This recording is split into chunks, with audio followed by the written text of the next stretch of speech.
Hello, this is Tim from Young Care, filling in for Stuart today. Thanks for tuning in to That Was Unexpected. With the European summer well underway and the Paris Paralympics around the corner, we started thinking about what it might take for someone with physical disabilities to plan an overseas trip. So in today's chat, our whirly and well-travelled guest Lindsay Nott shares the good, the bad, and the awkward of travelling the world with a physical disability.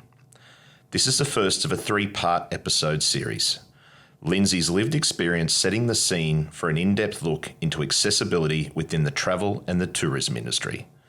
Pack your bags, let's go. Are you sick of the same old disability stereotypes? We were too, so we did something about it. Welcome to That Was Unexpected, the disability lifestyle podcast for everyone. Brought to you by Young Care and hosted by me, Lisa Cox. Join our amazing guests as we delve into topics that don't often hit the headlines. So let's do this. Prepare for the unexpected. If you're low vision like me or have other accessibility requirements, check out our show notes. Before we get started, we'd like to acknowledge the traditional owners of land on which we record. We pay respects to the elders, past, present and emerging. Lindsay Nott, it is awesome to have you on the studio today. You've been a mate of mine for many, many years.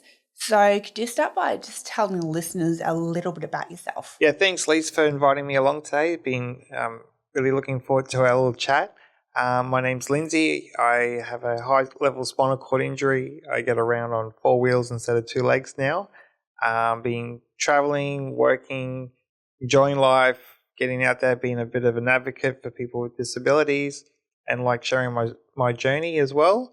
And having a chat to people like yourself and making things better.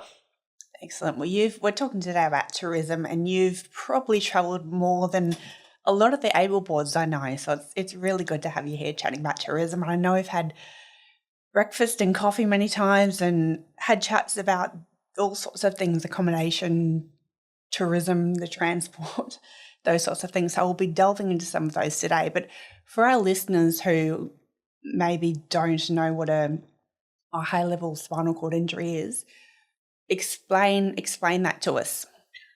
For me, we're all unique. Everyone who has a spinal cord injury is unique. No injury is the same. And we're all, even though you might have an injury at the same level, the side effects are all different for everybody. So for mine is at around C4, C5. And for the people who are listening at home, you put your finger at the back of your neck where your hairline is. That's around the same level I broke my injury. It's incomplete. So I have feeling throughout my body. It's abnormal feeling. It's impaired from the nipple line down. And so it's affected in that respect. Can't move my legs, can't move my arms properly, no hand function, limited shoulder movement as well. So we just work on what I've got for that.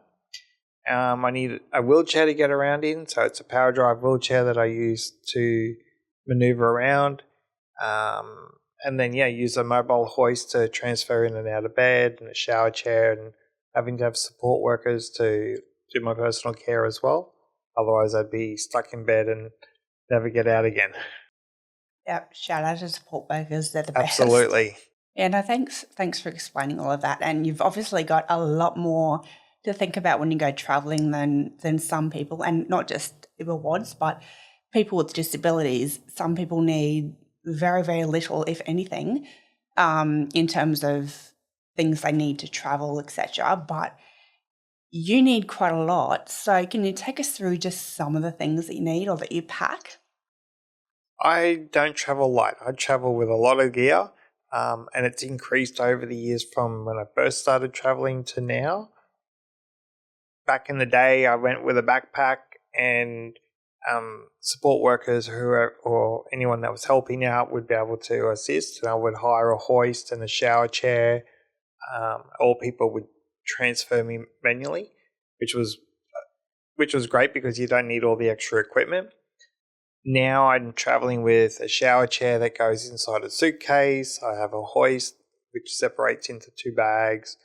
I have medical bag. I have incontinence products I need to carry as well. That's in before I get to having my own clothes and just the daily equipment that you need to travel with as well. So, and then you add in the support workers' suitcases and backpacks and all the other things that you need to travel to be comfortable as well. So there's quite a bit of luggage that you take around. Yeah, absolutely. And despite all of that, you, like I said before, travel a lot more than most people I know. So what sort of places have you been to and what are your favourites?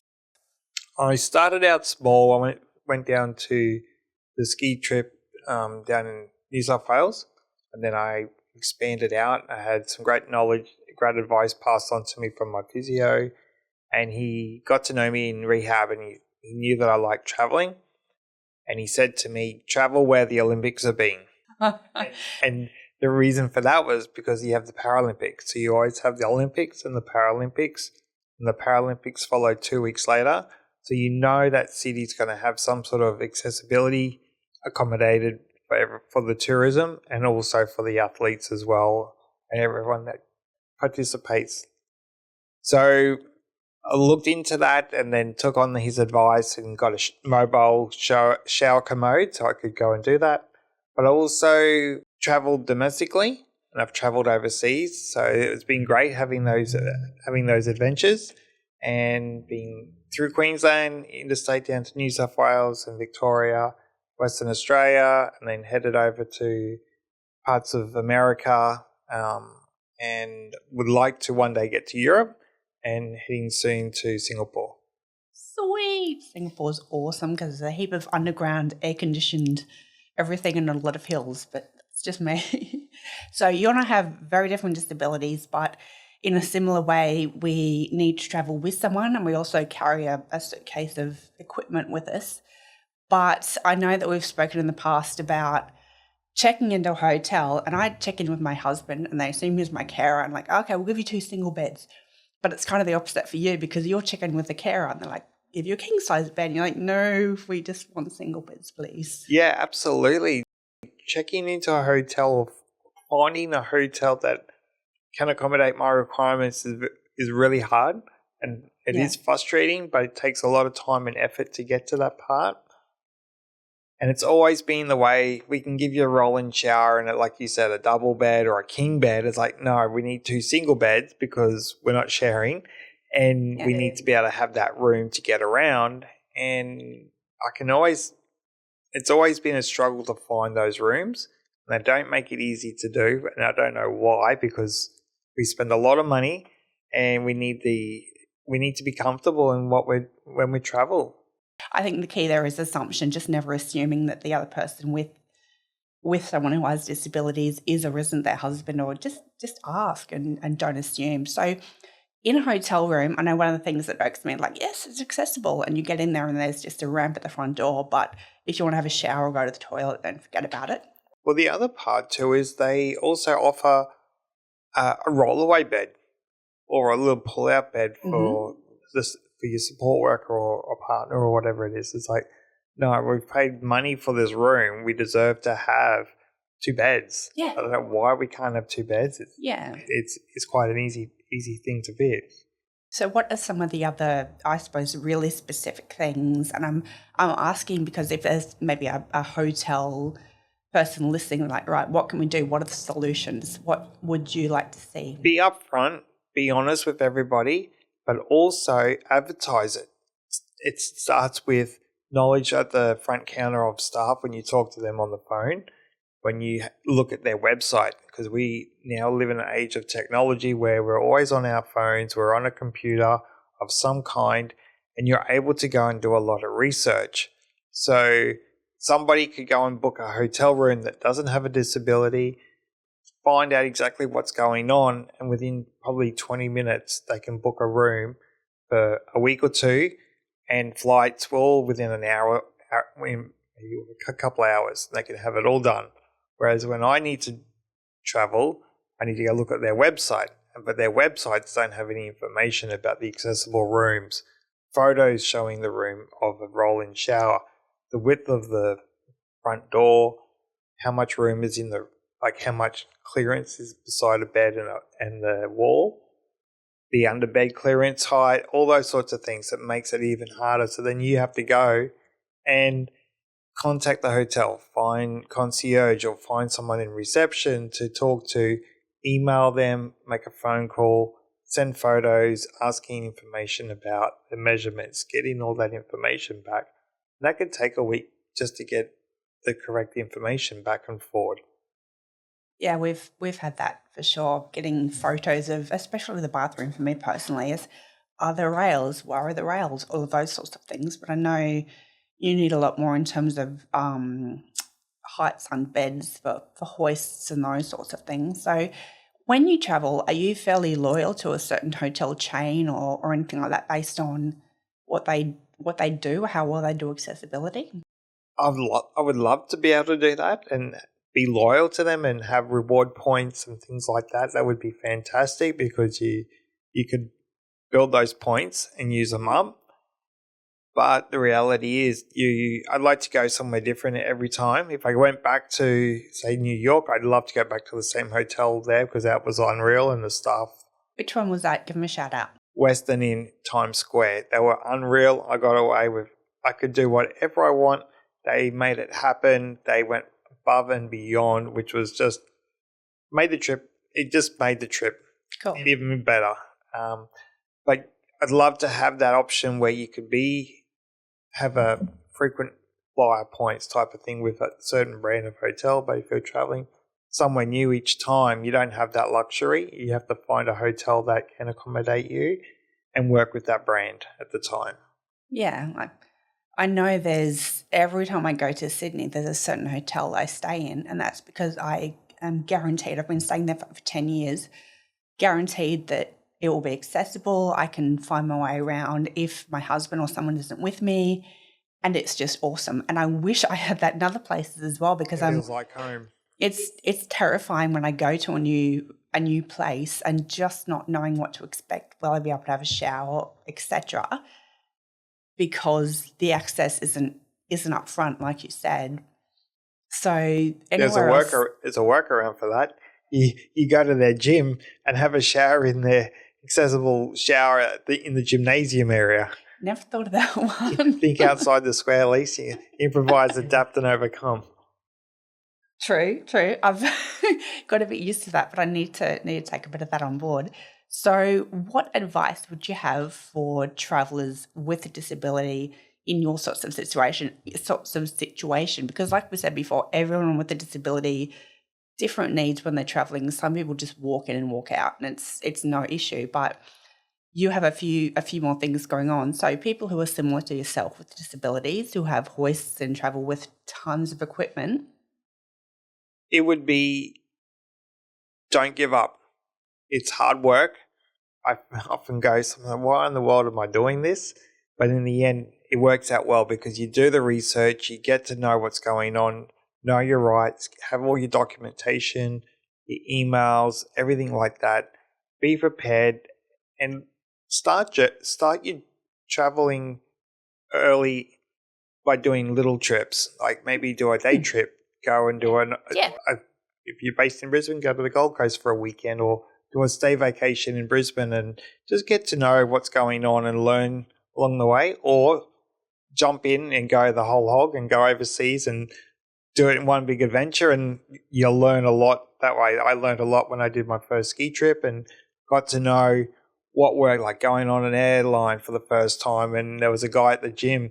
We didn't have Google back then, and I would chew his ear off every day for about 3 months on how we did this. How do I get on the plane? How do we do this? When do we go at the ski fields? How do we get transferred? Everything like that. Whereas now you can look that up and find that information. But it would also be contacting the hotel that you want to find out more information about, contacting the taxi companies, contacting the air transport services for whatever else that you need to do, special handling, dangerous goods for your batteries on your wheelchair, you're going to theme parks, say Disneyland or like in America, or going to Dreamworld on the Gold Coast and things like that. you want to go snorkeling, depending on your level of injury? Do you want to go hiring cars and traveling around, or you want to, whatever it is you want to do, make a list, work through it, contact everybody, keep that information. I put it into an Excel document, find out what requirements do they have, what opening times, closing times, all those sorts of things, and just make it happen. And then when you get there, you have all the information and you can just make it happen. And it worked out really well. And a lot of people are very helpful and they'll go above and beyond, especially when you start preparing early. And they just, they love how far you can go traveling, especially if you come from the other side of the world to America. They're in awe of it sometimes. They can't believe you travel that far on an airplane for 15 hours from Brisbane to LA and then connect over to wherever else you want to go as well. They love it. That's relatable in all the planning you've done, but it's also exhausting listening to you talk about it. So it would be great if, I know it's important to do and we all do it, but it would be so great if we didn't have to, because it was all universally designed. And I remember a couple of years ago, I wanted to go to Cairns. It was just a quick spur of the moment. Within about 4 hours, I had flights and accommodation all booked. Told my support worker we're going up to Cairns, and she was like, okay, cool, because we were getting flooded down in Brisbane, unfortunately, and I couldn't go away for the weekend that I had planned. And I was able to contact the people in Cairns. They gave me the right information about the hotel. Everything like that worked out really well. And because I hadn't flown for a little while because of for whatever reason, I had to contact Qantas. They got the information sorted for me really quickly with dangerous goods and special handling and things like that. Got up to Cairns and organised to go out on the Great Barrier Reef. And they remembered me from my trip from over 10 years ago. And they go, we remember you. I was like, oh, good. So it was like, that worked out really well. They lent me a manual wheelchair to get onto the glass bottom boat. And out onto the pontoon and go snorkeling. And then unfortunately, the weather in Brisbane was really bad. So we got to extend our stay up in Cairns, had to readjust flights and book the same hotel room again. And for another 3 nights, it worked out well. Awesome. So is that in terms of embarrassing or just funny, a whole heap of shit goes wrong in our lives, you know that. With regards to travel, what sort of experiences have you had that are just a bit embarrassing, basically? Left field. So the trip in Cairns was fun, and the deckhand had no idea what he was getting himself into that day. They transferred me into the water. I got back out after snorkeling. I was covered in salt water. I had to get changed because you can't sit in wet clothes for the afternoon because you end up with sores and things like that. So I was sort of like, cool, can you give us a hand while I get changed? And he helped with the transfer and showering on the back of the boat really quickly, and worked out fine for him, but it was probably a bit embarrassing for everyone else around. And then I got transferred one time with my pants falling down as we got off this little tour. And so they got to see the Great Barrier Reef and my bare bum. And then 2 for 1. 2 for 1. And then in New York, when we checked in on the first night, I was trying to help when I was going to the bathroom. I thought, there's a nice big light switch. I pressed it, and the bedroom door swung open because they have a button on the door, on the wall to open the door, and I didn't realise. I thought it was the light. And I'm butt naked in the shower chair, pressing this button, and the front door opens and people walking past. Like, oh, well, welcome to America, everyone. Good job, Lindsay. There's lots of stories you can talk about. Like in America, they don't have universal unisex toilets. Yep. They only got male or female, and traveling with a female support worker to go to the female toilet. Came outside from using the bathroom, and the cleaner goes, did you just come out of the women's toilet? Like, no, I'm fine, all good. Oh, man. So with regard to, I suppose, bad experiences and those sort of things, we don't want to harp on about those too much because we know there are so many of them, but we want to focus on solutions and what's going well to help businesses make it more accessible for us. But in terms of, I suppose, bad experiences, what have you had, and what specifically about those is something that hotel chains or something could learn from to improve on? I mentioned it before. It's like putting information on the website. It's a $58 billion industry that it's untapped. It's a lot of money. It's 20% of Australians have a disability of some kind. It might not be in a wheelchair, but you could have some sort of disability, use a walking stick, have a hearing impairment, whatever it is. We all still get out there. We work, we travel, we want to do activities. So give that information readily on your website. Take away the barriers. So yes, you may have a double or a queen bed in the accessible room, but make it like a split bed. It's easy. Just take the doona off, separate the bed, and the other part now, there's a lot of trend going around where under the bed they have hoarding around, like blocking, so that nothing gets lost underneath, and the people cleaning the rooms don't have to bend down right underneath. Well, that's a hindrance to people like myself who use a mobile hoist.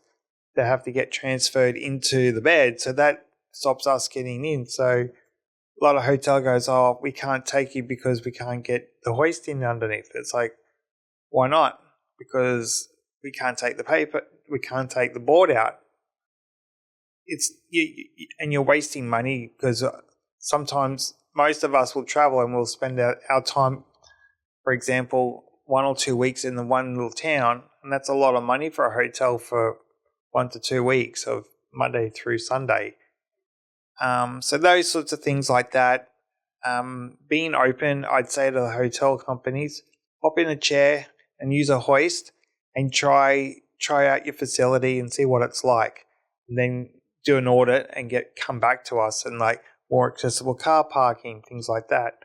And it's not just the hotels that we need to look at, it's the whole point A to point B. And what I mean by that is, how do you get from home? How do you get to your, say, cruise ship, airline, train station to start your journey? When you get to your destination, what do you do then? How do you get from the airport or cruise terminal to your hotel or wherever you want to go? And when you're at the hotel, how do you get to your daily activities if you've been there for a week? Is it on the subway? Is it on the train? Is it on a footpath? Are the footpaths accessible? If you want to go to Dreamworld, how do you get there with taxis or trams and everything else that goes along with it? And there's a lot of things that are broken at the moment, because taxis are very hard to get a hold of. They don't want to take people with a disability. I don't know why, because you get a lot of money out of us. And if you get to a point, how do you get to those places if taxis aren't working? You're at the airport, you want to get a coffee, you get to the hotel, you want to go out for dinner and drinks, you want to go to the movies, whatever it is you want to go and do, you need to have all of those venues accessible as well. So that's ramps, toilets, footpaths, theme parks, things like that. We need to have it all accessible. So if it works for me and works for you, Lise, with our wheelchairs, it's going to work for the whole community, because that allows mums and dads with prams, walkers, wheelie walkers, walking sticks, everyone. I remember being on the first accessible bus that they made and doing some promotion with them.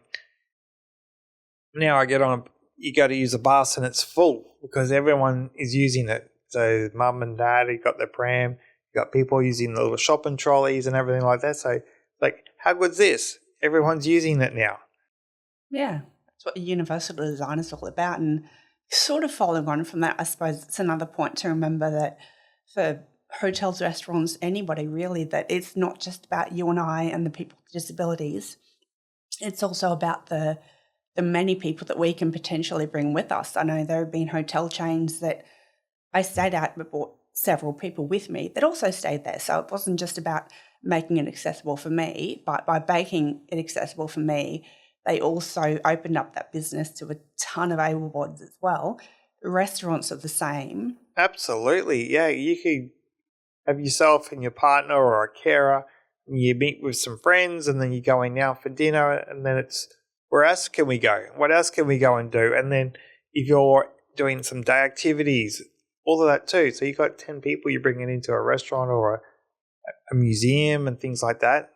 Make it all accessible and we will come. Sure. And I should probably acknowledge at this point that we recognise that, one, we're in a cost of living crisis for everybody, but secondly, roughly half of our community is at or below the poverty line. So I'm not suggesting that everyone with disabilities wants to go on yachts and cruise and eat caviar, but there's no reason that we shouldn't be talking about this for those of us who do travel, whether it's even for work. Yeah, absolutely. And it might be just you might be doing it for work, but it could even just be going from your place in Brisbane and going into the city for the day and looking at whatever it is you need to go shopping, you want to go out for dinner with your friends, getting into a restaurant in just Brisbane or Sydney or wherever you are based. So it might be a stay vacation and you just can't afford to go overseas and you just want to stay in Brisbane for the weekend and enjoy it. That there has to be all accessible for those people as well. Yeah, absolutely. So given that there are so many apps around these days, and it's really great that a lot of them are around disability and travel and everything, are there any specific apps or websites or anything like that you'd recommend? Just Google. Google. I use Facebook, travel groups, things like that. Try and talk to other people I might know of who have travelled somewhere as well.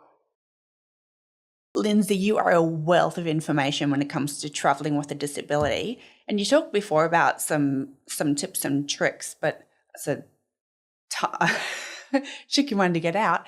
But have you got any more? I do. So think outside the square. Preparation is important. Prior preparation prevents poor performance. Also, sending an email with all your requirements through. So it could be what is the overall height of the bed, ideal height that you need to have it at to transfer into? What is the underbed clearance if you use a hoist? Measurements of the front door, bathroom requirements, all those sorts of things that you need to make your holiday a full experience. Have that in an email and send that to the hotel and have it pre-populated with photos, all that information. So all you really need to do is put in someone's email, change the name who you are sending it to for the hotel chain, and send that off so that when you get a reply back, you can put that into an email folder and then you can collate the information from there.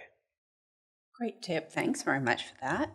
So when we've caught up for breakfast a few times, I know we've had discussions about all the great work that's been done to get wheelchairs on planes, but you have kind of a different view to that, and so do I. But could you talk to me more about that?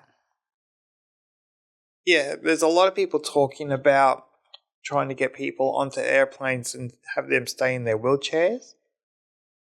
I think that's a good idea, but I also have my hesitations in that because I find it very hard to understand how we're going to get our wheelchairs onto a plane when we struggle to get through the galleyway onto an airline. For example, I have to use an eagle hoist in Brisbane to get through, and that's very skinny. It's the width of an aisle. And also the aisle chair when I sit on it. And when you get through, some of the chairs can be quite large and take up a lot of space. So your manual wheelchair compared to my power drive wheelchair are very different in size. Yeah. Mine's quite long, so I'm 1.2 meters long just in my chair, about 1.5 with my backpack and my feet hanging out the front. So I don't know how we're going to be able to get that on to an airplane when like we reverse park in and then you take up 3 seats into it.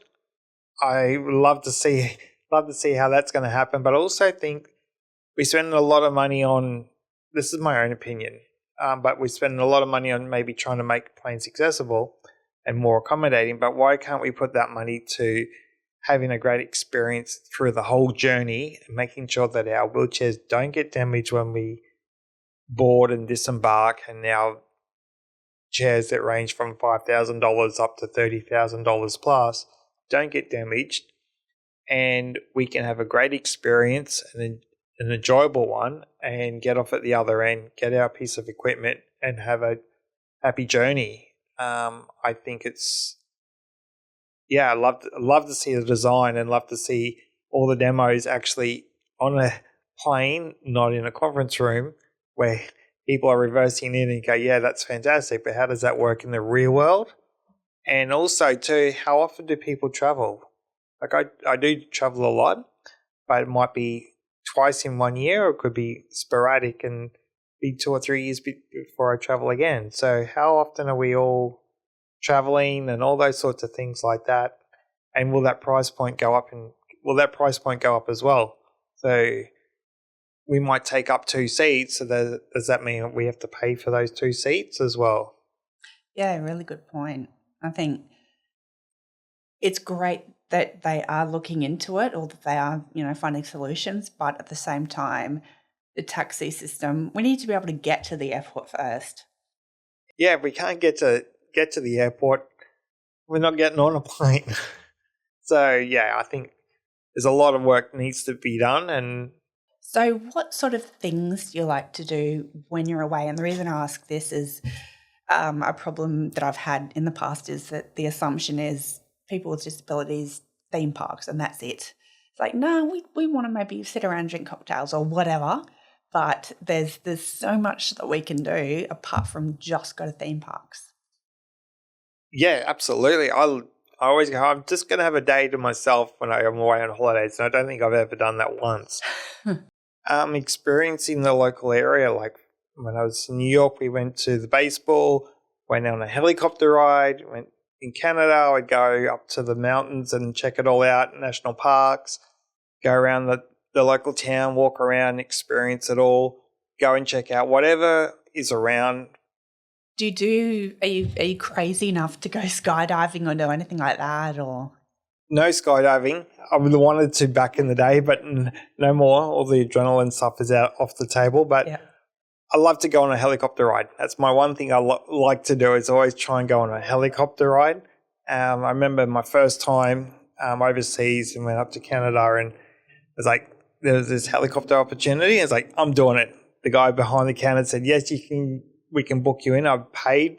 And then it's like, fine, you guys work out how to transfer me on and off this helicopter, and we work it from there. And ever since then, if I've been away, I always try and get on a helicopter and enjoy looking down on the city or scenery area and enjoying that experience. Going out, hiring a car. So in some of the countries, you can actually go and hire a car quite easily, which is fantastic. And then you can drive around and get out of town and see the local area and enjoy those botanical gardens or local drives that you wouldn't normally get to go and do as well. So when I went to Perth, I was able to have that holiday experience because I was able to hire a car from the airport. Otherwise, that holiday wouldn't have been able to happen. So able to pick up a hire car, drop it off on the day I returned, went down to Margaret River, went up to the Pinnacles and all those sorts of things, which is like thousands of Ks traveling and experiencing that. And then on the whims as well, where you don't always have to be prepared for everything. And we got given some great advice by the tourist information. And she said, there's the stingrays at 7 o'clock in the morning that you can go and check out. And it's like up at 5 in the morning, gotten ready, drove down and got to see the stingrays. And yes, I can't put my wheels in the water, but I was like half a meter away from these stingrays, but they come up nice and close. And my Kira was standing in the water with all the other international tourists and checking them out, which was fantastic. And then driving around and then getting told of a great location to go and have lunch and look over the water, and being back overseas and going to the theatre and getting the opportunity to go and buy tickets that for Hamilton that are sold out 6 months ahead of time, and didn't even realise, and went up to the ticketing agent and said, can I get some tickets? She said, what night do you want to go? And I told her, and I got like 2 seats, eight rows from the front of stage, and they just allocate these wheelchair spaces in America for the theatre for last minute bookings for people with disabilities, which is fantastic. So got to sit there and enjoy the whole trip. watching fireworks on the 4th of July on the waterfront, experiencing all of that, just trying the food, do different activities, and I'm in a different area. I'm out of my comfort zone and having some fun and trying those experiences of whatever it is you can go and do, or going out partying one night and coming home at 2 a.m. and going through Times Square and just enjoying it is what I love to go and do. Oh, that's awesome. Some of it sounds terrifying, but the rest sounds great. Now, I know you and I have spoken before about travel programs like Getaway and all those sorts of shows. What's your opinion about those, and what do you think they should be doing? They're great. I like watching those shows, but I reckon they should include people with a disability on a regular basis, not just on a one-off. Have someone with a disability being a presenter and showing what is out there, the good, the bad, the ugly, the hassles of what needs to happen, highlighting the industry, not just locally in Queensland or Australia, but overseas as well. Cruise liners and things like that. How does it work, and how do you get over there? Because you got self-funded retirees. Anyone and everyone wants to go out there and have a good time. And people work hard for their money, and they should be rewarded and should have the opportunity to go and experience what they want to go and do, and not be restricted as well. So highlighting the features would be fantastic. And if you're looking for a reporter, let me know. There you go, Getaway. If you need a reporter, get Lindsay Nott. Yep. I think it's even the reporter is not disabled, just while talking about all the rooms and all the sites, mention that there are also accessible rooms, or it's also whatever accessibility feature there is also included. That doesn't take a lot of extra work. It's just really, what's the word I'm looking for? Opening up the opportunity, and you're starting a conversation. Yeah. For example, like cruise line, people love cruises. There's a lot of people that go out cruising.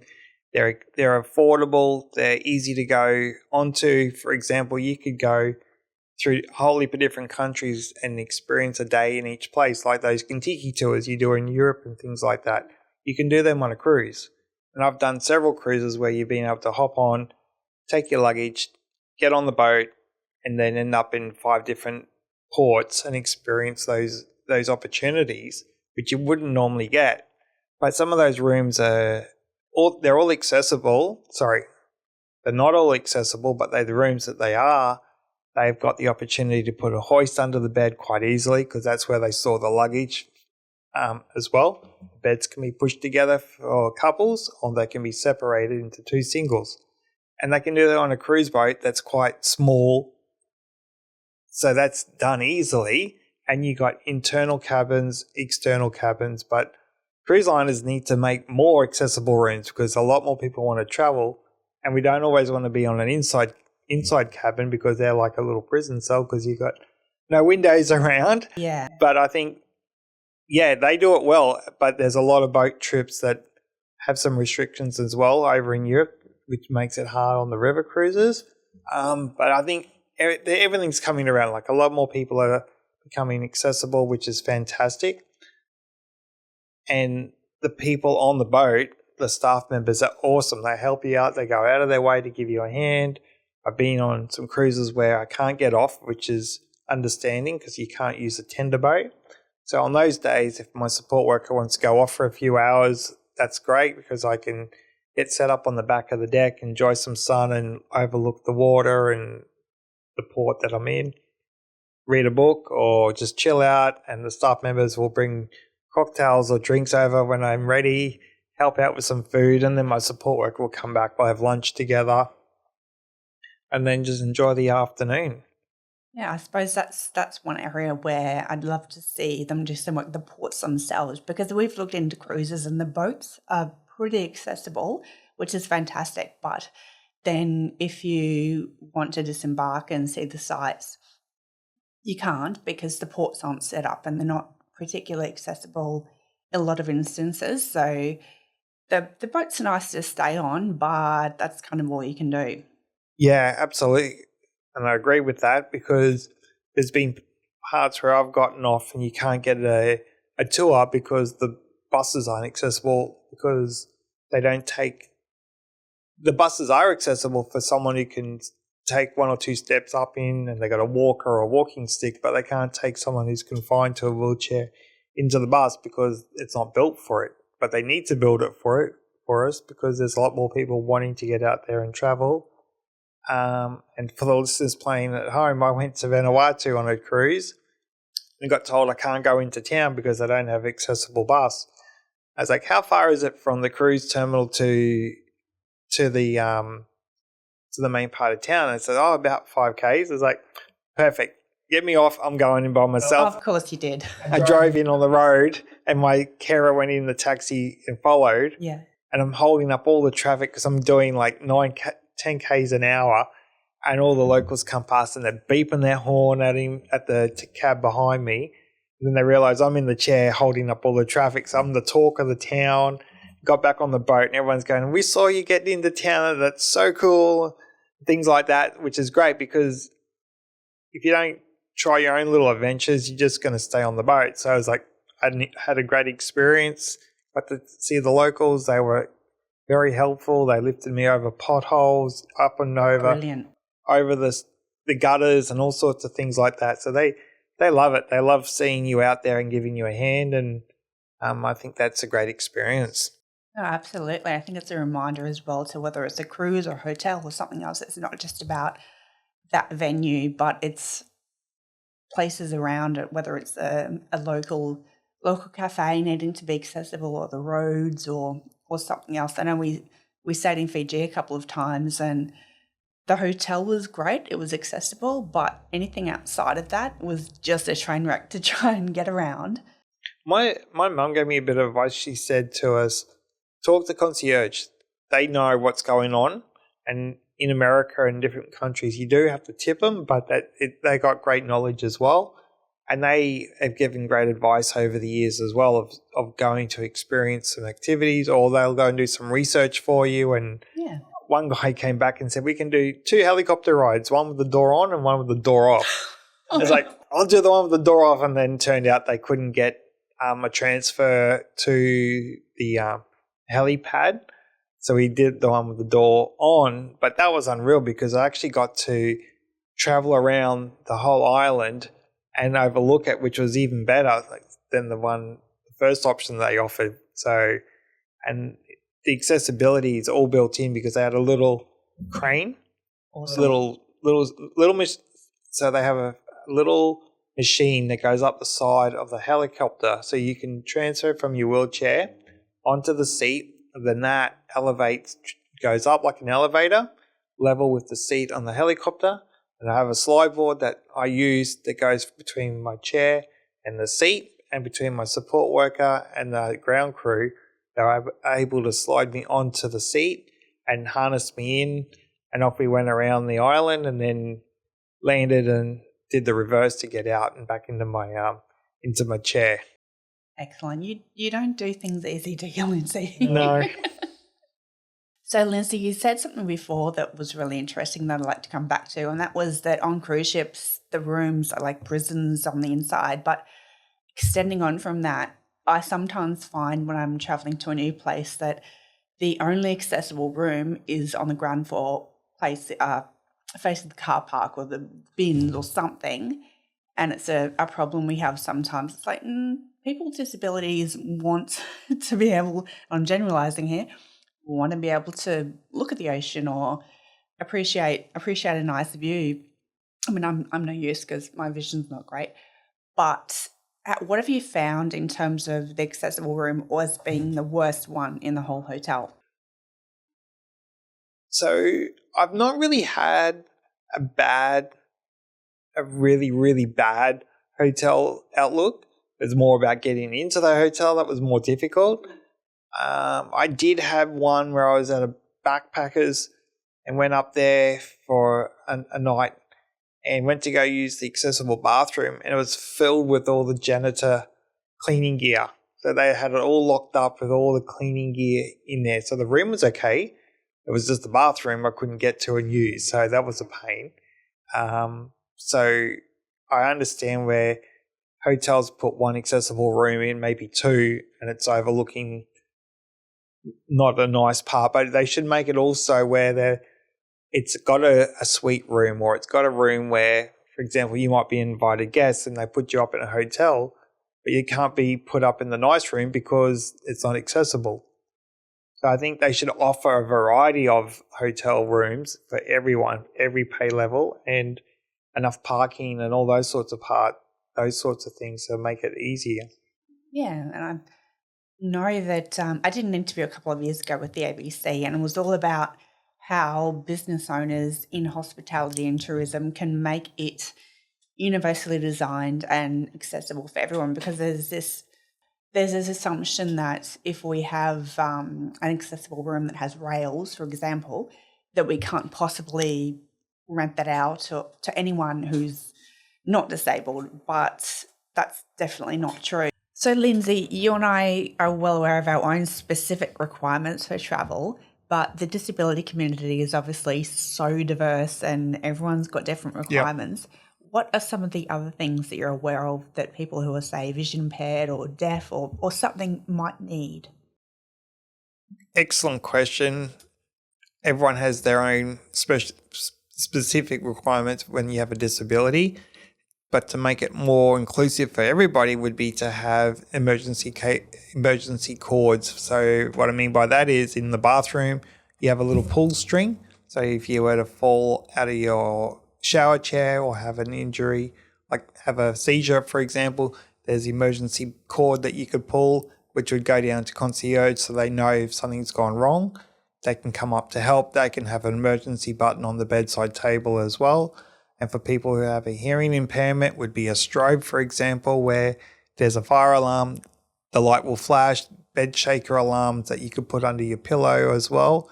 But that could be introduced not just for the room that has an accessibility requirement, that could be in every hotel room, because then you don't know who all the hidden disabilities as well. So you could have that implemented into all the rooms as well, which would be quite an easy task when you're retrofitting and doing refurbishments as well. Yeah, no, really, really good point. There's so much about accessibility which can be extended to everyone and everywhere. It's not just grouping us all in our special rooms for special things and confining us that way. And captions on the TV as well. Yep, that's another one. Good point. So compared to the rest of the world, how do you think Australia is tracking? We're pretty good. We've got a lot of accessibility requirements implemented with standards and things like that. We have the companion card. We've all got the TransLink Access Pass cards and things like that make it easy for people with a disability in Australia to do daily activities and have carers come with them included. So what I mean with the companion card is it's a 2-for-1 deal with venues. For example, if you were going to the movies, I can pay for myself and my carer can come for free, for example, and help me out, stuff like that. That's used universal throughout Australia, but you can't use that overseas. Yeah. In America, me personally, I find they're way ahead of us. They are way ahead of what we are here in Australia. For example, I went to a shop in one of the cities and my friend went in and they were looking through the clothes, and the shop assistant came out and said, "Do you want to come in?" And I said, "No, I'm okay. I'll just wait outside." There was about 4 steps to get into the shop. I said, "No, it's all good." He said, "Come on in. I'll get a ramp." I said, "No, don't worry about it. I'm only going to have a look around." He said, "No, come on in." So he got the ramp over 4 or 5 steps, pulled it out. I went in and had a look around, went back out. I said, "Thank you very much. Appreciate that." He said, "No problems." And that's just the way what they do over there. It's like, this is unreal. Well, can we bring that back home, please? That was like, that makes the experience, that makes it a little bit more enjoyable. Or of other parts where I've gone into a restaurant and they have the restaurant's full, but they have one table set aside for people with a disability, and they got the wheelie symbol on it, and they've got a seat for your friends or your companions or whoever else to sit at, and then they got one area where it's vacant for the wheelchair area, so I can then hop in and get in under the table, which is great. So, and everyone's aware of it. They have tie downs on their buses in the States, which is great because we don't have tie downs on our buses in Brisbane or in Australia. So that was very helpful. And the bus driver was like, "Yep, I can tie you in. Just take a seat," and everyone gets up out of the road for you as well. So they do it well over there. They do it well, which is great. We should both just move over there, I think. And what about, I suppose, some of the specifics? I'm thinking more of people who either have a new injury or have had one for a long time, but who want to travel but think, oh, I'm limited to this tiny little confine of my home because I can't possibly do anything because of my disability. You've obviously proven that that's total rubbish, but what do you think other people with disabilities need to know? As I mentioned before, having an email with all information you require and sending that to the hotels to get your information that you need, making sure that you get travel insurance and letting them know about your disability, and you're making sure that you can get full insurance and if not partial insurance for whatever you can claim under your specific disability, and having that open conversation with them.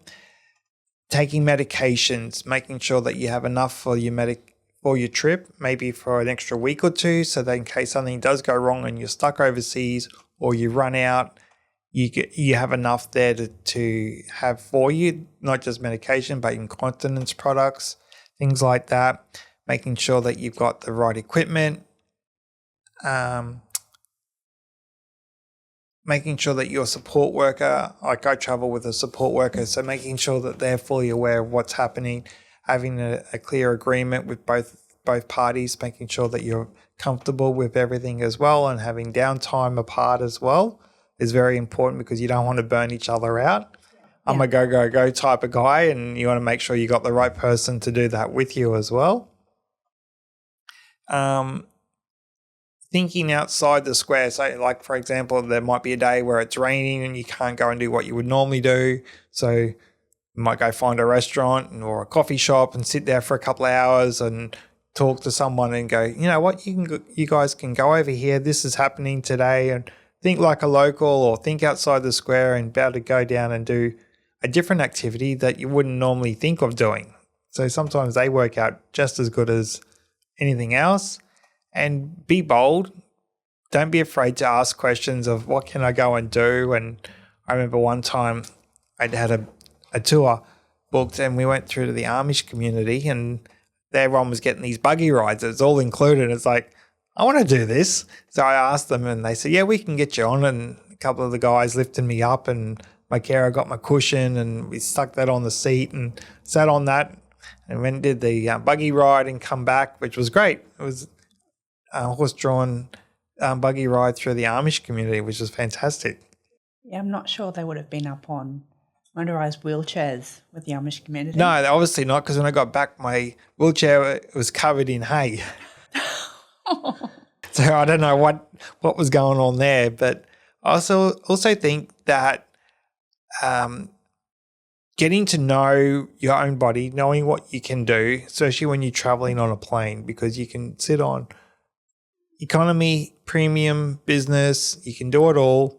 You can take your cushions, you can take your armrests. So some of the other advice I've been that I've learned over the years is that you take all your breakables with you. So I use a power drive wheelchair, you use a manual chair. So for me, it's taking the armrest off, taking the controller so that it doesn't get damaged, taking my cushion that I sit on, and taking a spare cushion that I use now to sit on on the plane. Because if you're sitting there for a couple of hours, you're prone to pressure sores, for my level of injury. I am too. Yeah, so you don't want that because you can spend years in bed recovering. So this is a special cushion that's very thin. Your work colleagues here love sitting on it. It's a very expensive cushion for about $1,000. But it's all air and you can sit on that, and it's very thin because I'm quite tall. I'm 6 foot, and when I sit in the airplane seat, my head is just level with the top of the seat. But when I put a cushion on, I'm even higher. And because I can't move my body properly, I'm restricted. So being restricted with the seatbelt makes it even harder. So my occupational therapist advised me to get a travel cushion. Well, that's what I call it. So it's a low profile roho. And as you fly, it expands. As you get higher in the altitude, the cushion expands with the air. So my support worker needs to be able to adjust it and lower it down so that I don't bottom out or don't sit on too much air. So having that is fantastic, but also having all your luggage that you need. So having any drainage bags, all your incontinence products, your medications and straws, all handy for the support worker to hold on to, because if you've got that little sign that comes on, keep your seatbelt on, and you can't stand up to get into the overhead luggage, you're buggered for a couple of hours if you want to have a drink. So making sure all of that information, so all of that equipment is close by so that the support worker can have that on the plane for 2 hours before the sign is unlocked is very helpful. And also being mindful of your temperature and your food and your drink and how much you're looking after your own body, and pressure care stockings as well, so for circulation and DVTs. So there's a lot to take in, but I've learnt that over the years, and just talking to people is helpful, or the Facebook groups too.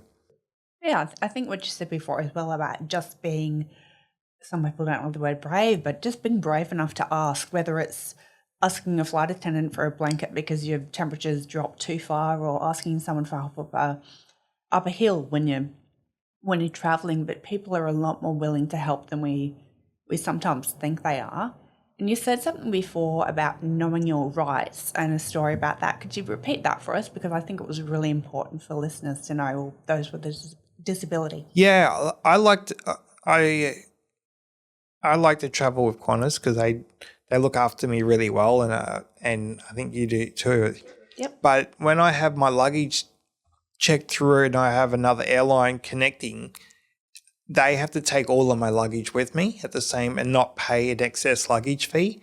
So knowing that information and knowing that you've booked correctly and that's all being ticketed through, I then don't have to pay an excess luggage fee of whatever it's going to be, because it's going to be hundreds of dollars because I got 5 or 6 bags with me.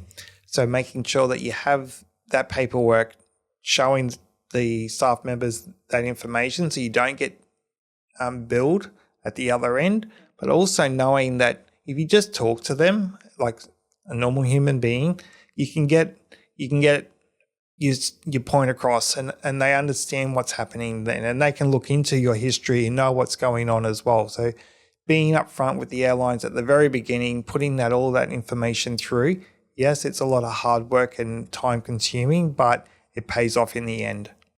Yeah, and absolutely. It would be great if we didn't have to do that, if everyone just got it. But for the time being, there's work to be done, but it's worth it in the end when you can just sit back in the end and enjoy the trip instead of having to worry about everything else. Now, I know you've brought in a ton of equipment. You and I both travel with equipment, shower chairs, rails for me, and lots of stuff for you.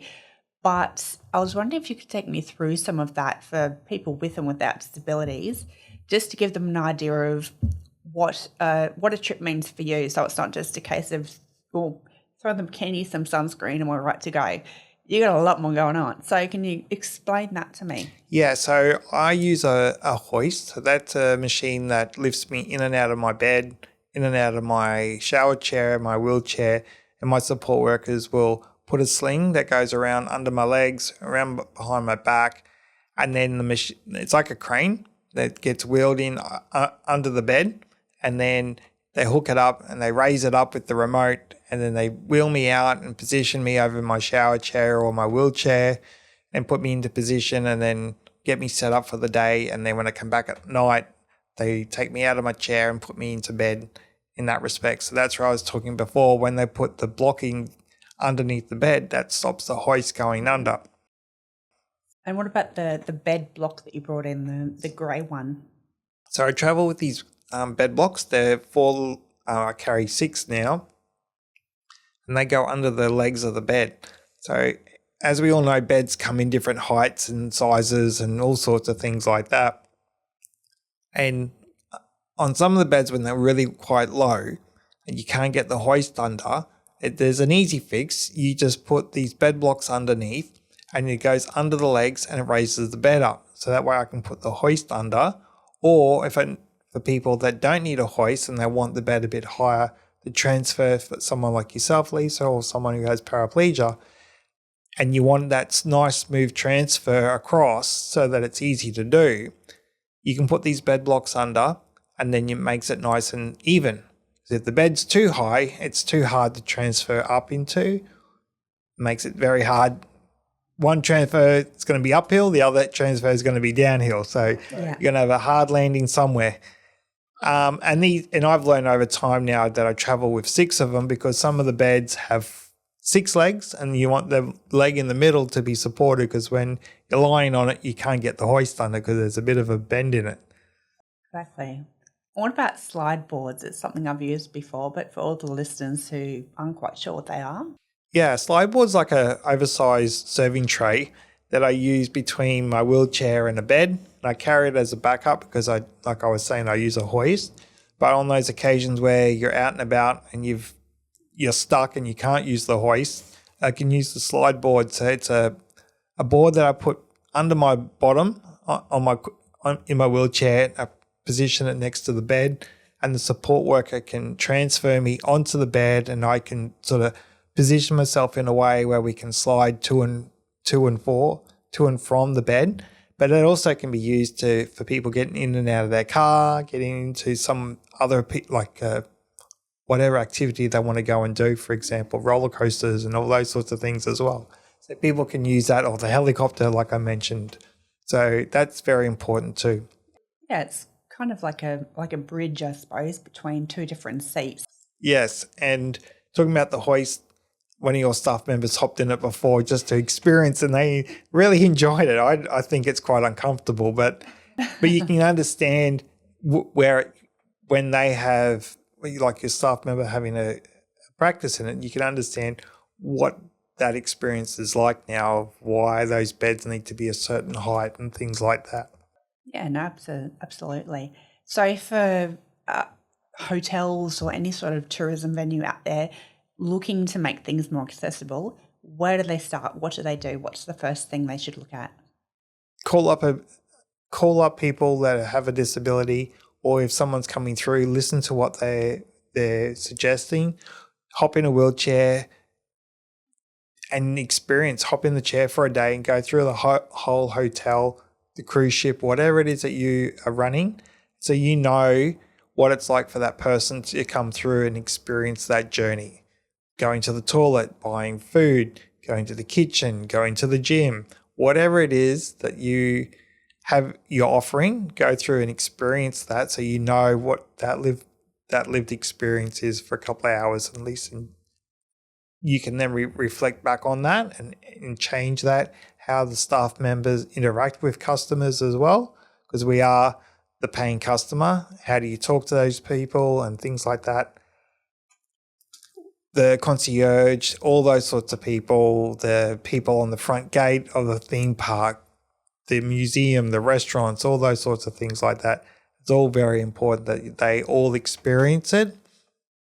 Also at the airports, going into the bathrooms, making sure the accessible bathrooms got the handle in the right spot so that someone with limited hand function can lock the door by themselves, and that the toilet roll paper is maybe a bit better than the single ply, making sure that's easier. Got hooks so that people, for me, for example, I have a colostomy bag, so my support worker needs to hang a bag on the wall so that we can get to items and make it easier.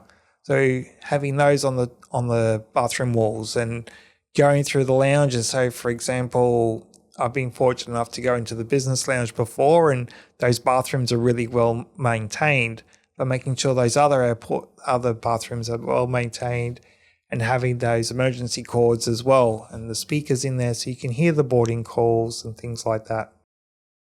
Yeah, so that sounds like a lot for anyone listening, but I guess the first place to start is with disabled people themselves. Nothing about us without us. So if you are confused by the long list of things to do, start with a person with disabilities, people with disabilities, engage with their community. to find out specifically what sort of things you can change, because you can assume that, we need to do X, Y, and Z, but it might not be that at all. Might be just the little things. Just you might have a great facility. You just need to change a couple of things around. Yeah. Offering more wheelchair parking instead of being 1 in 100, make it 10. Make it triple what you've got, because you might have a function one day and you never know who's going to hire out your conference room, and you might have 30 people with a disability coming through and wanting to use that conference room, and all of a sudden you got everyone coming through and wanting to use that venue. Or on the flip side, similar to what I said before, you might have only one person with a disability who needs access to a function room, but there'll be 20 other people, 20 able boards with them, so that entire decision about where to book the venue, all the money that will be spent that day, it comes down to, is it accessible for that single employee with disabilities? My other part is some advice, and people who are highly understanding are people when you go to the airlines and security on cruise ships and things like that. When you go through, I'm not sure if you've experienced this, Lisa, when you go through check-in, you then go through security, and you have to have, you don't go through the little hutch. Oh, no. You get the pat down, you get a male person come over, they do a full check over, they pull your armrest off, they check under your cushion, and I always let them know that I have a drainage bag, so that when they're filling their tube or the bag themselves, they know what's around, because they're fully aware of it, and they're completely understanding, and they'll help you take all your luggage, your hand luggage through, and they're very respectful as well. So don't be afraid of that. Have you ever been offered the room where they have asked me, do I want a room? I'm like, no, this is a 5-second job. You can just do it here now. Just do it now. Let's get going. I want to get through to the lounge and have a drink and chill out before I get on my flight. And the cruise ships are the same.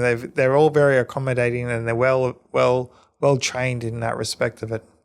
Yeah, no, for someone travelling for the first time, it might be a bit daunting to suddenly have this stranger pat you down in public, but it's no biggie. I know one of the airports I've been through a few times, they've introduced this long consent form you've got to sign and everything, just because there have been complaints about people having pat downs in public and whatnot. But it's, in my experience, it's always been really respectful and really good. Have you had the experience where when I get on the plane, because I'm always first on, last off, and I always have to allow enough time for a connecting flight, because you're going to spend at least an hour getting off the plane and getting to your luggage and then transferring to the next flight.